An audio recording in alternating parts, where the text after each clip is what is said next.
Eres emprendedor. Tienes sangre de líder. Y eres dueño de tu propio negocio. Nosotros te ayudamos a que crezcas. Enchúlame el changarro 2016. Métete ahora a martadebaile.com. Checa las bases y convierte a tu compañía en una de las más grandes de México. Enchúlame el changarro 2016. A punto de transformar tu negocio. ¿Qué creen? ¿Que esto iba a ser puro chacoteo y que esto y que el otro y el carisma del mexicano y la marca? No, señores, hoy clases de historia con el doctor, maestro, novelista, licenciado, Francisco Martín Moreno. Él es escritor, señores, es novelista, es conferencista. Como articulista ha publicado más de 2,000 columnas en diferentes periódicos y revistas. ¿Cómo no se te acaba la imaginación? No entiendo. Pues escribiendo, una idea trae de la mano a la otra. ¿Hoy qué escribiste? Hoy no leí. Hoy escribí, sí, sobre todo lo que está aconteciendo en América Latina, o sea, todo lo que es los presidentes de América Latina que ya están en la cárcel. Ay, qué bonito. Bonito tema, ¿no? 2 presidentes de Costa Rica ya estuvieron en la cárcel. Martinelli de Panamá va a la cárcel.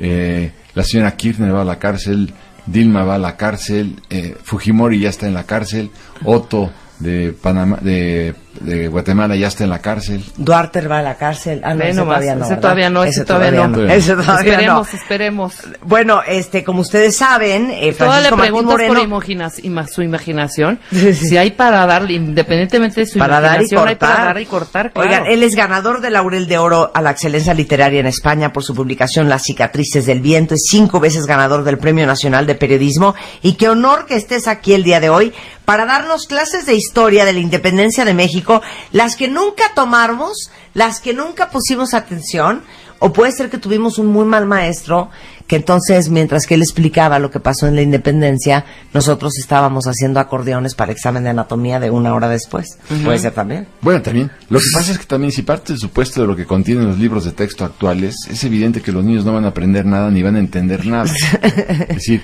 está lleno de omisiones, está lleno de vacíos, está lleno de insinuaciones subliminales perversas. Y bueno, el libro parece que hubiera sido escrito en los sótanos de la Catedral de México. Sí.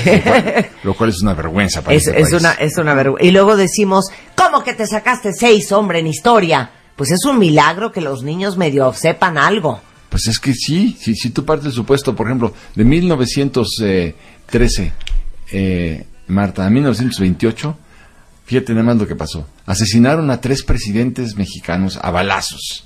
Asesinaron al presidente Madero, asesinaron al presidente Carranza y asesinaron a Álvaro Obregón. Pero por si fuera poco, estalló la Revolución Mexicana. Y además de que estalló la Revolución Mexicana, se promulgó la Constitución y después estalló la Rebelión Cristera. Todo esto pasó en 15 años.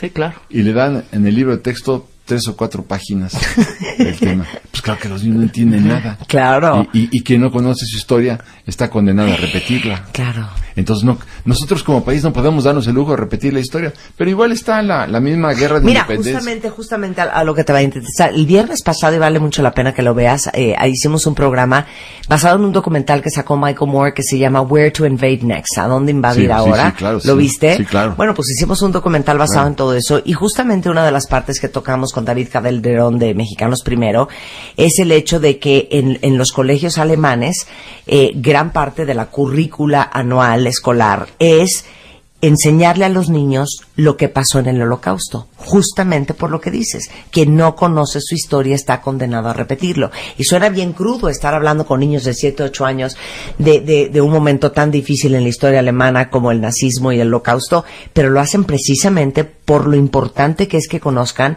una parte de la historia tan importante del país. Bueno, yo estuve en Berlín hace 2 años y me invitó el director de una escuela primaria a visitarla y entramos al auditorio, Marta. Fue increíble ver las escenas del Holocausto en videos. Veías un tractor que impulsaba 50 cadáveres, caían en una fosa, los cubrían con cal. Del otro lado veías otros tractores jalando y las tiraban a la misma fosa. Y entonces los niños chiquitos, que eran niños de 4º y 5º de primaria, se taparon los ojos porque estaban viendo algo horrible, ¿no? Y entonces prendió la luz el director y dijo, quien no vea estas escenas lo voy a reprobar. Quiero que sepan que nuestros abuelos cometieron crímenes abominables, que la humanidad jamás nos va a perdonar. Y entonces, como no queremos que eso se repita, como queremos que quede claro los crímenes de nuestros abuelos, si ustedes no lo ven y no saben, los voy a reprobar. Eso es una purga. Claro. Eso es realmente modificar todo un sistema de concepciones equivocadas. Y aquí seguimos hablando, por ejemplo, de la noche triste, ¿no? La noche triste es la noche en que los aztecas le ganan a los españoles. Sí. Bueno, entonces, ¿por qué la noche triste? Claro, debería ser la noche feliz. La noche feliz, la noche de la alegría. Feliz, bueno, pues claro. Se ganaron los aztecas, ¿no? Y ahí empezamos con las confusiones. Y por eso es tan importante definir todos estos temas y que no crezcamos y evolucionemos con tantas mentiras como dicen los libros de texto. Bueno, una de ellas, aunque no lo crean, Miguel Hidalgo gritó, mueran los malos gobiernos y viva Fernando VII. Es correcto, eso es lo que dijo el cura Hidalgo. Es importante, claro que él, hay quien sostiene que dijo esto porque se estaba cuidando, no quería de alguna manera provocar tanto a las autoridades virreinales.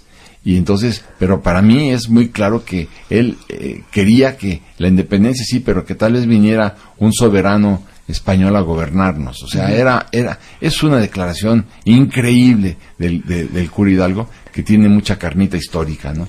Pero lo importante es ver, Marta, cómo quien es el director del movimiento es Ignacio Allende, no es el cura Hidalgo. El cura Hidalgo invita a Allende al movimiento. Y cuando finalmente detona el movimiento y se dan cuenta que los habían descubierto, Allende trata de retroceder y es cuando Hidalgo dice, no, ahora vamos a coger gachupines, vamos a la independencia, y ahí ya no lo detuvo nadie. Pero el padre de la independencia tenía que llamarse Ignacio Allende. Y es un jovenzuelo, 31 años, 31 ¿no? Años, más o menos. Un jovencito. Muy jovencito.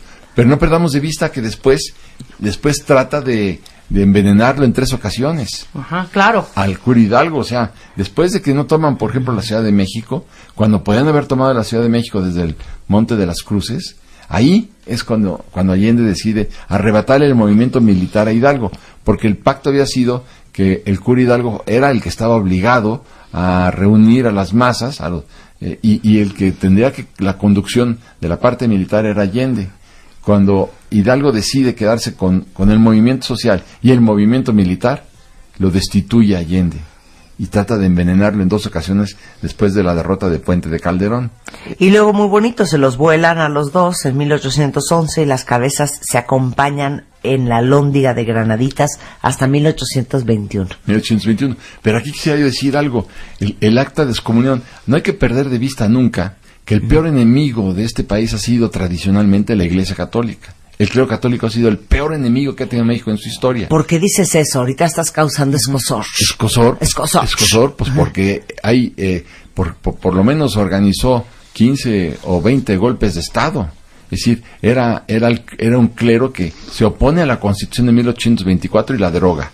Se opone a la Constitución de 1857 y provoca la Guerra de Reforma. La financia con las limosnas pagadas por el pueblo de México, porque no está de acuerdo con la Constitución del 57. Y después la Constitución del 17 estalla la rebelión cristera, porque tampoco estaban de acuerdo con la Constitución del 17 y estallan una nueva guerra entre los mexicanos. Pero lo que quisieras leerte, si me permites un segundo, sí, claro. El acta de excomunión del cura Hidalgo, porque dicen que nunca fue excomulgado. Por supuesto que fue excomulgado, y el Papa Pío VII lo maldijo.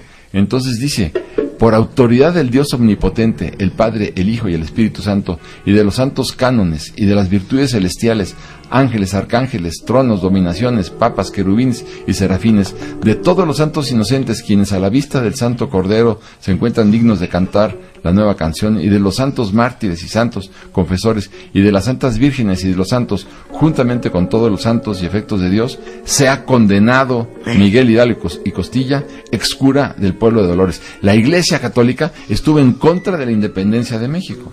Y entonces dice, lo excomulgamos y lo anatemizamos, y de los umbrales de la Iglesia de Todopoderoso Dios, lo secuestramos para que pueda ser atormentado eternamente por los indecibles sufrimientos, justamente con Datán y Abraham, y todos aquellos que le dicen al Señor, vete de nosotros, porque no queremos ninguno de tus caminos, así como el fuego es extinguido por el agua, que se aparte de él la luz por siempre, que el Hijo quien sufrió por nosotros lo maldiga, que el Espíritu Santo que nos fue dado a nosotros en el bautismo lo maldiga, que la Santa Cruz a la cual Cristo por nuestra salvación ascendió victorioso sobre sus enemigos lo maldiga, que la Santa y Eterna Madre de Dios lo maldiga, que San Miguel el abogado de los santos lo maldiga, que todos los ángeles, los principados y arcángeles, los principados y las potestades y todos los ejércitos celestiales lo maldigan, que sea San Juan el precursor, San Pablo y San Juan el Evangelista y San Andrés y todos los demás apóstoles de Cristo juntos lo maldigan.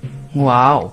No hay un ruega por él por ahí, no hay un ruega por él. Muy benévola, ¿no? Muy benévola. Muy misericordiosa. Pero espérate, porque después de esto, aquí dice, sea condenado a Miguel Hidalgo Costilla en quien quiera que esté, en donde quiera que esté, en la casa o en el campo, en el camino o en las veredas, en los bosques o en el agua, y aún en la iglesia. Que sea maldito en la vida o en la muerte, en el comer o en el beber, en el ayuno o en la sed, en el dormir, en la vigilia y andando y estando de pie o sentado, estando acostado o andando o mingiendo o cantando, y en toda sangría, que sea maldito en su pelo, que sea maldito en su cerebro, que sea maldito en la corona de su cabeza y en sus sienes, en su frente y en sus oídos, en sus cejas y en sus mejillas, en sus quijadas y en sus narices, en sus dientes anteriores y en los molares, en sus labios y en su garganta, en sus hombros y en sus muñecas, en sus brazos, en sus manos y en sus dedos. No, bueno. Bueno, qué belleza. O sea, aquí había un poco de saña. Un poco de saña, pero luego vino lo mejor. Lo mejor es que como él había tenido en sus manos los santos sacramentos, le ponen ácido en las manos y se las raspan con un cepillo de acero por haber sido indigno de haber tenido en las palmas de sus manos los santos sacramentos. Y igual le quema la tonsura con ácido. Imagínate nada más, y se la raspan con un cepillo de acero. O sea, imagínate qué piedad, ¿no? Pero esta misma iglesia que excomulga a Hidalgo es la misma iglesia que 10 años después es la que va a consumar la independencia. Y esto tampoco se sabe. ¿Por qué? ¿Por qué la Iglesia Católica consuma la independencia? Porque habían arrestado a Fernando VII en España. Estaba arrestado. Y entonces hay un acuerdo entre la Iglesia Católica Española y Roma. ¿Cuál fue el acuerdo? Si se va a hundir la Iglesia Católica Española por la aplicación de la Constitución de Cádiz, pues que se hunda la Iglesia Española, pero no así todas las colonias. Entonces, para que no se aplicara la Constitución de Cádiz en todas las colonias, es que el clero católico decide, junto con Roma, la independencia de todos los países, de todas las colonias españolas. Y es cuando Matías Monteagudo, que es el verdadero padre de la independencia de México, es cuando escoge a Agustín de Iturbide para que ejecute la independencia de México. Oye, aquí en Twitter una pregunta muy válida. Claro que le pueden preguntar lo que ustedes quieran a don Francisco Martín Moreno. Dice, Francisco, ¿puedes explicar en qué momento Allende e Hidalgo se odian? Sí, el odio viene ya desde la Alhóndiga de Granaditas, cuando Hidalgo mata a cerca de 300 españoles a cuchillo, los lanza a degüello, y bueno... Y entonces no es lo que quería precisamente este capitán de los dragones que era Iturbide, que bueno, que además era un hombre profundamente corrupto. Pero la consumación del odio entre ellos es a partir del momento en que Hidalgo se niega a tomar la Ciudad de México, pudiéndola tomar. Y él dice, no la puedo tomar porque igual va a ser una trampa, vamos a meternos en la Ciudad de México, luego van a bloquear la Ciudad de México y nos van a arrestar a todos. Cuando el propio virrey ya había huido de la Ciudad de México. Era el momento de la consumación de la independencia antes de la batalla de las Cruces. Y sin embargo no lo toma, por más que Allende decía, hay que tomar la Ciudad de México, Hidalgo se niega. Y a partir de entonces Allende arresta a Hidalgo. A ver, hubo un momento en que Allende le dice a Hidalgo, reconociendo su capacidad de convocatoria, padre, el arrastre social que tiene usted, cómo lo quiere a usted la gente y cómo lo respeta, usted es quien debe de ser líder de la independencia y no yo. Sí, líder de la independencia del movimiento social. Pero cuando Hidalgo también dice, yo también voy a manejar la parte militar. Sí, voy a hacer aquí una estrategia, ¿verdad?, de entrada. Le dice Allende, ¿y usted quién es para manejar la parte militar? Yo tengo la experiencia militar de la cual usted carece. Usted me va a ser muy útil para el manejo de las masas. Nada más las masas. Pero la parte militar la voy a conducir yo. Y ahí es donde truenan, donde revientan, ¿no? Y esta parte es importante, pero sobre todo hay que tomar en cuenta que ¿cuándo debe ser el día de la independencia de México? ¿El día en que da el cura Hidalgo el grito en Dolores? O en 1821 cuando se consuma la independencia. Cuando se consuma. ¿Cuándo es el cumpleaños de un niño? ¿El día de su concepción o el día en que nace? Entonces, el día de la concepción fue el 16 de septiembre de 1800, pero la consumación es hasta el 21 de septiembre de 1821. Claro. Entonces, yo creo que lo que teníamos que... Digo, perdón, no es por intrigarlos y por hacerlos sentir mal, pero yo les apuesto que si fuéramos a hacer una encuesta a la calle, todo el mundo diría, claro, hoy es el día de la independencia porque hoy es el día en que nos hicimos independientes de España. Y cero. Pues no, porque fueron 11 años después. 11 años después, en 1821 es cuando se firma el Acta de Independencia, después de los tratados de Iguala y de Córdoba y todo esto, es cuando finalmente nace México. Y por eso el presidente Álvaro Obregón celebra durante su gobierno en 1921 los 100 años de la independencia de México. Álvaro Obregón estaba bien. Obregón estaba bien. Obregón estaba bien, claro. Pero el marketing estaba mejor antes, o sea, la valentía y la toma de la alhóndiga y todo grito es muy sensual. Exactamente. Sí, bueno, creo que afortunadamente era mucho más atractivo que llegar y firmar un acta, ¿no? Sí, bueno. O sea, pero ¿qué día tú dirías? Ok, vámonos a 11 años adelante. Hoy, 11 años después, ¿qué día es? Ok, oficial, se acabó, somos independientes. Bueno, ¿cuál fue el evento? Así como el desembarco en Normandía para la Segunda Guerra Mundial, ¿cuál es el evento? Es la suscripción del Acta de Independencia de México, cuando ya finalmente rompemos con España. O'Donoghue, que había sido el último virrey, también está de acuerdo con ello. Entonces, cuando se da la independencia de México en 1821. Y viene el desfile del 27 de septiembre de 1821, que ya fue un desfile completamente distinto. Pero también hay que pensar quién era Guerrero en ese momento. A ver, habían fusilado a Hidalgo y a Allende, a Jiménez y a Aldama, los habían fusilado en 1811. A Morelos lo fusilan en 1815. Entonces, los líderes de la independencia estaban fusilados, estaban muertos. Pero también hay que ver las torturas a las que someten al cura Hidalgo, al cura Morelos, por su propia iglesia. Pero es muy curiosa la declaración de Agustín Iturbide cuando sostiene la independencia de México se hizo para preservar los intereses materiales del clero católico. Wow. Lo dice quien consuma la independencia. Esto también es muy importante. Y qué curioso que todas las independencias de América Latina, prácticamente todas, se dan al mismo tiempo. Qué curioso, ¿verdad? Pues no es curioso si partes del supuesto que estaba preso el rey Fernando VII. Entonces, el que es el padre de la independencia de México es Matías Monteagudo, pero quien lo ayuda, evidentemente, es Agustín Iturbide. Y cuando llegan al famoso abrazo de Acatempan, un abrazo en donde se supone que se lo dan Agustín Iturbide y Vicente Guerrero, pues no hay tal, el abrazo nunca se dio porque Vicente Guerrero tenía el mal del pinto. Y entonces no lo quiso tocar Iturbide. Le dio como ñañaras, y entonces no hubo abrazo de Acatempan.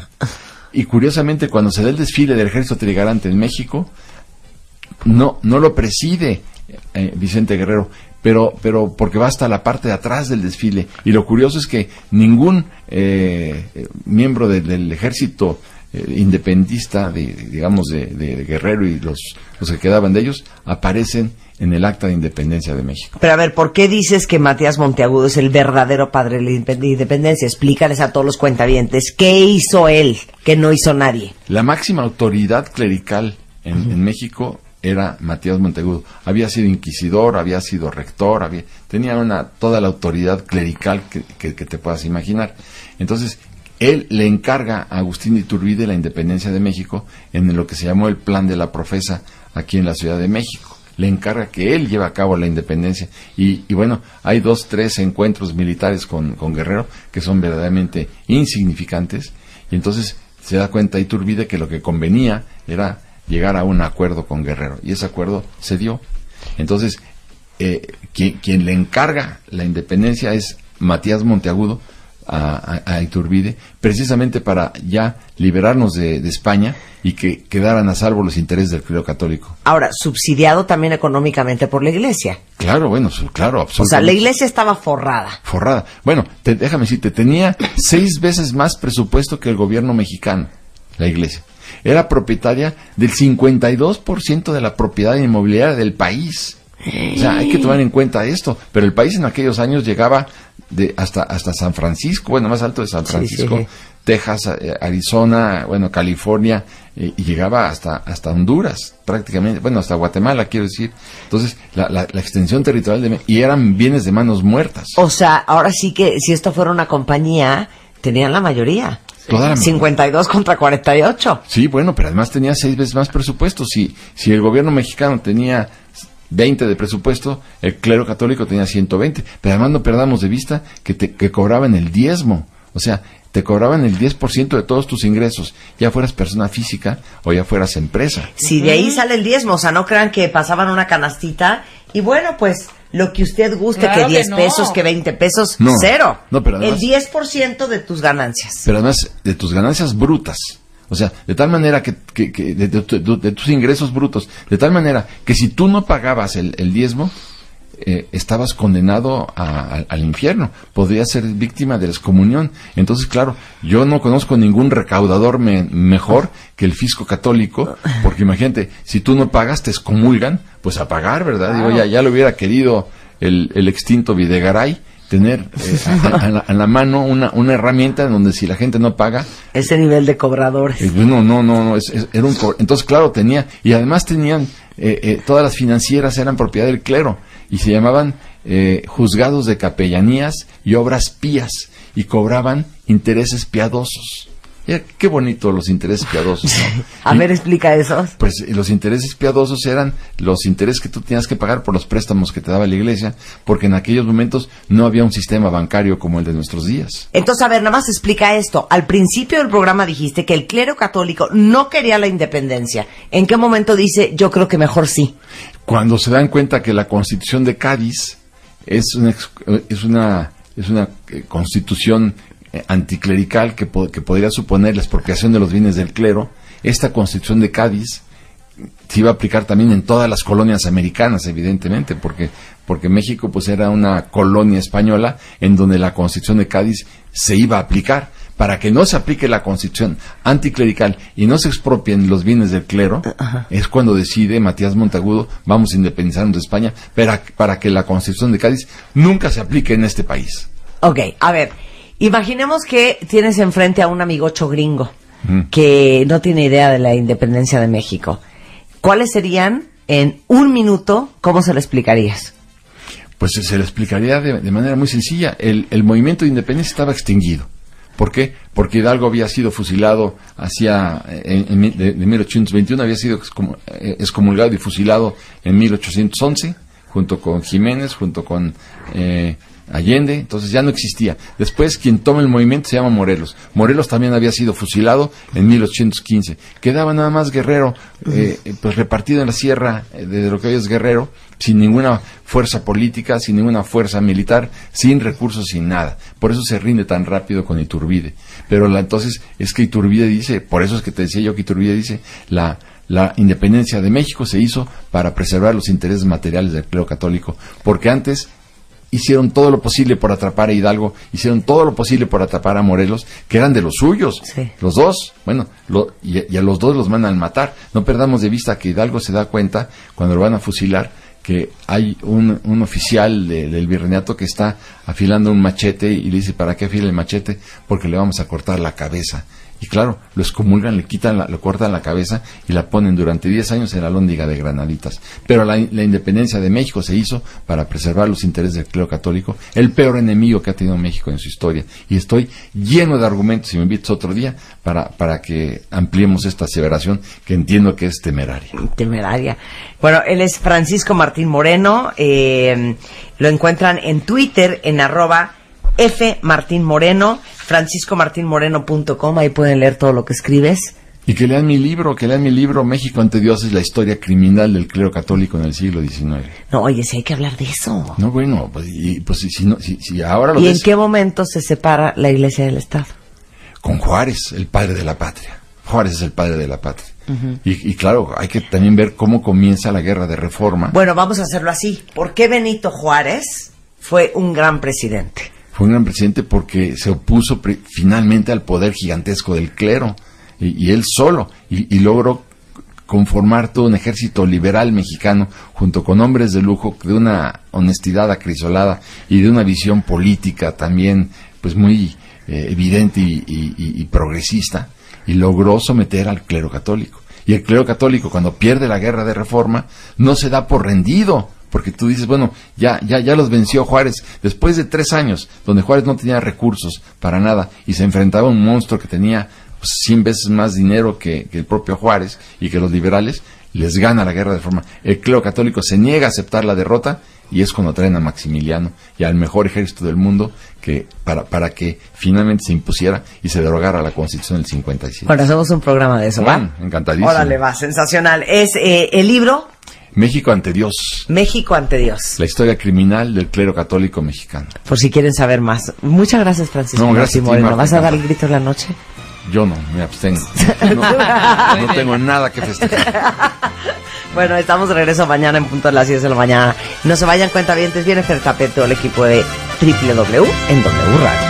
Solitaria camina en la esquina, la gente se pone a murmurar, dicen que tiene una pena, dicen que tiene una pena que la hace llorar. Altanera, preciosa y orgullosa, no permiten la quieran consolar.